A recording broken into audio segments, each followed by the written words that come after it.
नमस्कार मित्रांनो, मी Sunil रावणग SR talk या आपल्या यूट्यूब चॅनलमध्ये आपले खूप खूप स्वागत करतो। आज आपण रत्नागिरी शहरातील एक अशा महत्त्वाच्या वास्तूबद्दल माहिती जाणून घेणार आहोत आणि ती वास्तू म्हणजे ब्रह्मदेशाचा राजा थिबा याचा राजवाडा म्हणजेच थिबा पॅलेस।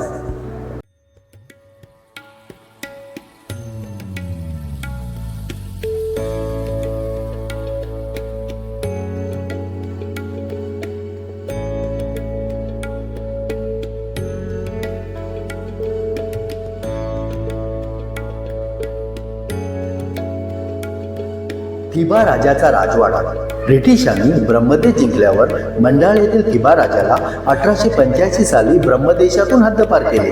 तेव्हा नाईलाजाने राजा आपल्या कुटुंबासह पैसा अडका नोकर चाकर यांना घेऊन तो बाहेर पडला।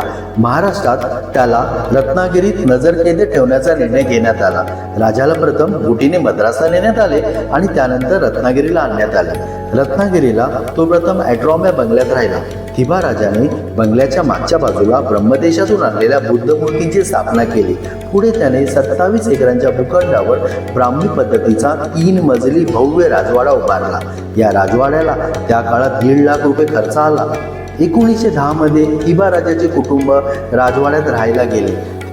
थिबा पॅलेस म्हणून ओळखल्या जाणाऱ्या राजवाड्याचा आकार आकाशकंदिलासारखा असून राजवाड्याचे छप्पर निमुळत्या होत गेलेल्या लाकडी झालीसारखा आहे। खिडक्यांना रंगीत काचा बसवल्या असून पोरच्या गच्चीवर उभे राहिल्यास तेथून समोर अथांग सागराचे दर्शन करते। थिबा राजा यात असे तो येथे दिवाळी दरम्यान दीपोत्सव साजरा होत असे। या प्रसंगी उपस्थित राहण्यासाठी शहरातील मोजक्याच लोकांना निमंत्रित केले जात असे। राजवाड्याच्या तळमजल्यावर संगमरवरी फरशाने बांधलेला एक प्रशस्त नृत्यगृह होते। या राजवाड्यात 18 बाय 12 मीटर एवढा प्रशस्त दरबार हॉल होता। थिबा राजाचा मृत्यू 15 डिसेंबर 1919 रोजी झाला। राजावर ब्रह्मदेशातच अंत्यसंस्कार व्हावेत अशी त्याच्या एका पत्नीची इच्छा होती। त्यासाठी ती 6 महिने प्रयत्न करीत होती। तोवर राजाचे प्रेत कोळशाची पूड व कापूर यात घालून ठेवले होते। मात्र ब्रिटिशांनी राजाचा मृतदेह ब्रह्मदेशात नेण्यास नकार दिल्याने शेवटी मोजक्याच लोकांच्या उपस्थितीत त्याच्यावर रत्नागिरीमध्ये अंत्यसंस्कार करण्यात आले। थिबा राजाचे थडगे शिवाजीनगर बस स्टँड मागे आजही पाहावयास मिळते।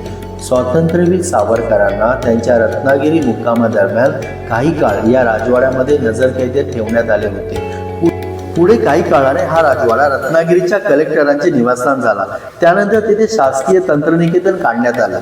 सध्या येथे ब्रह्मदेशाच्या आर्थिक सहकार्याने थिबा राजा तसेच ब्रह्मदेशातील संस्कृतीचे दर्शन घडवणाऱ्या वस्तूंचे संग्रहालय आहे।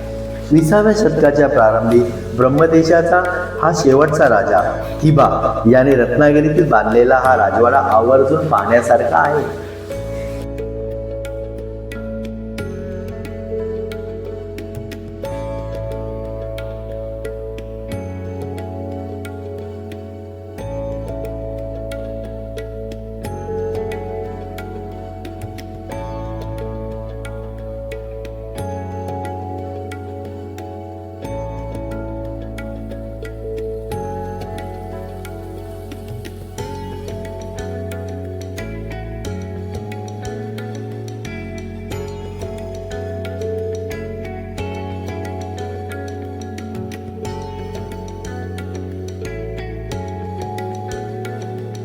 मित्रांनो, ही होती रत्नागिरी शहरातील थिबा राजाच्या राजवाड्याची माहिती।